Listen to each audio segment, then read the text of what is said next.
नमस्कार दोस्तों, स्वागत है आपका हमारे चैनल में। दोस्तों, जिस तरीके से आपको पता है कि भारत निर्वाचन आयोग द्वारा गणना प्रपत्र भरवाया जा रहा है, तो दोस्तों ये हमारे सामने एक गणना प्रपत्र है जो यहाँ पर एग्जाम्पल डिटेल्स भरी हुई हैं। तो आपको यह किस तरीके से भरना है, यह हम आपको सिंपल तरीके से बताने वाले हैं। तो सबसे पहले यहाँ पर देखिए दोस्तों, ये कुछ हमारी डिटेल्स भरी हैं। यह जिसका भी होता है वह उनकी सबकी डिटेल्स भरी रहती हैं। तो सबसे पहले दोस्तों आपको क्या करना है, यहाँ पर जो एक कॉलम दिया है वर्तमान फोटो चिपकाएं। आपको सबसे पहले दोस्तों आपकी एक जो लेटेस्ट फोटो है आपको इसमें चिपका देनी है। उसके बाद दोस्तों क्या करना है, आपको जन्म तिथि वाला ऑप्शन आ रहा है। आपको दोस्तों जो भी आपकी लेटेस्ट जन्म तिथि है आपको वह भर देना है। जैसे कि मैं एग्जाम्पल के लिए भर रहा हूँ 1/1/2001। तो यहाँ पर आप अपनी जन्म तिथि भर देंगे। उसके बाद दोस्तों आधार संख्या है, तो इसमें आपको आधार संख्या अपनी जो भी आपकी आधार संख्या है वह भर देनी है। उसके बाद दोस्तों आपके मोबाइल नंबर वाला ऑप्शन आ चुका है, तो मोबाइल नंबर वाले ऑप्शन में आपको अपना मोबाइल नंबर भर देना है। जैसे कि दोस्तों मैं आपको भर के बता रहा हूँ, तो इस तरीके से आप भी अपना मोबाइल नंबर भर सकते हैं। उसके बाद दोस्तों आपके नाम में यहाँ पर आएगा पिता या अभिभावक का नाम। तो दोस्तों जिस भी व्यक्ति का यह गणना प्रपत्र है आपको उसके पिता का नाम भर देना है। जैसे यहाँ पर भर दे रहा हूँ मैं XYZ। यहाँ पर एग्जाम्पल के लिए मैंने आपको बताया है, जिसका भी यह प्रपत्र है आपको उसके पिता का नाम भर देना है। अब दोस्तों नेक्स्ट आएंगे आप, तो नेक्स्ट ऑप्शन में है पिता या अभिभावक का EPIC नंबर। यानी कि दोस्तों जो भी आपके पिताजी हैं आपको उनका जो पहचान पत्र संख्या है XPN कुछ भी हो सकता है वह आप इसमें भर देंगे। उसके बाद दोस्तों तो नेक्स्ट ऑप्शन है यहाँ पर माता का नाम। तो इसमें दोस्तों जिसका भी ये गणना प्रपत्र है उसकी माता का नाम लिख देना है।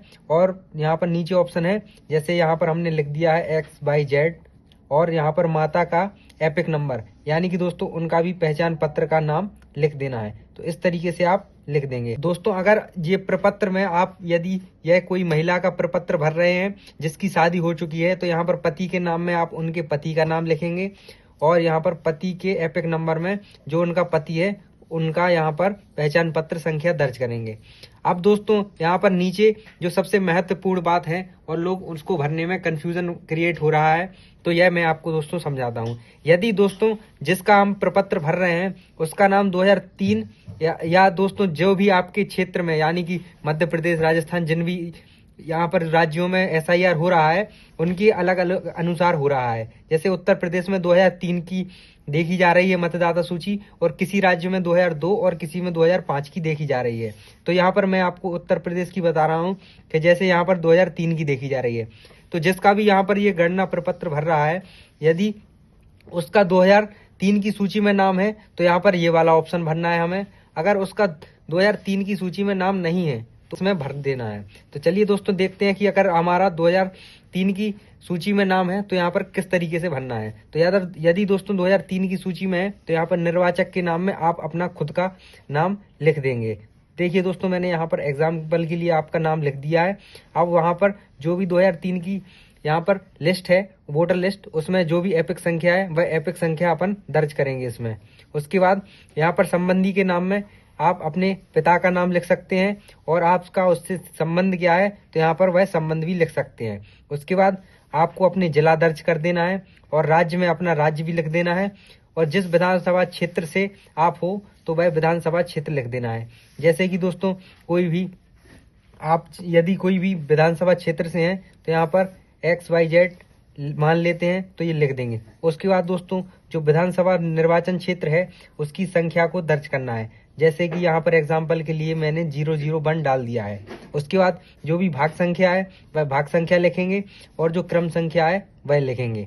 अब नेक्स्ट कॉलम है दोस्तों ये वाला, ये दोस्तों उनको भरना है जिनका नाम 2003 की यहाँ पर वोटर लिस्ट में नहीं है। तो सबसे पहले आपको यहाँ पर दोस्तों नाम वाले ऑप्शन में नाम लिख देना है।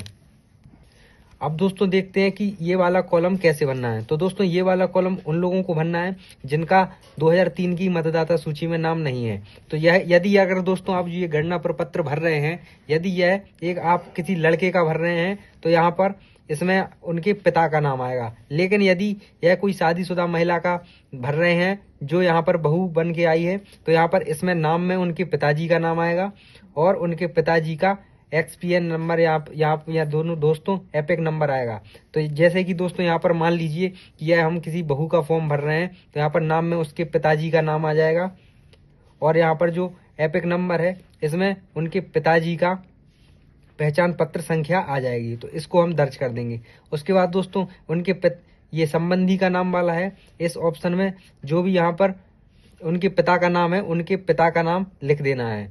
जैसे यहाँ पर उनका XYZ मान लेते हैं, ठीक है। उसके बाद दोस्तों जिसका भी हम ये प्रपत्र भर रहे हैं उसका यहाँ पर उनके पिता या माता से क्या संबंध है वह संबंध लिख देते हैं। जैसे कि यहाँ पर हम पुत्री लिख देते हैं।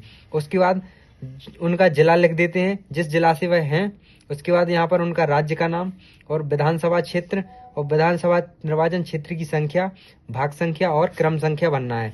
ये दोस्तों जो यहाँ पर इस कॉलम में जानकारी आएगी, यदि यह प्रपत्र लड़के का है तो यह दोस्तों लड़के के पिता के यहाँ का होगा, और तो बहू है तो यहाँ पर यह उनके पिताजी के वहाँ का मांगा जाएगा। जिस क्षेत्र में वह अभी निवास कर रही हैं उस क्षेत्र का नहीं मांगा जाएगा। दोस्तों ये वाले कॉलम में यहाँ पर जो इन्फॉर्मेशन भरी जाएगी यह 2003 की वोटर लिस्ट के द्वारा भरी जाएगी। उसमें जो जो इन्फॉर्मेशन है वह इन्फॉर्मेशन इसमें भरी जाएगी। तो आपको दोस्तों वीडियो कैसा लगा कमेंट करके बताइए और चैनल को सब्सक्राइब कीजिए।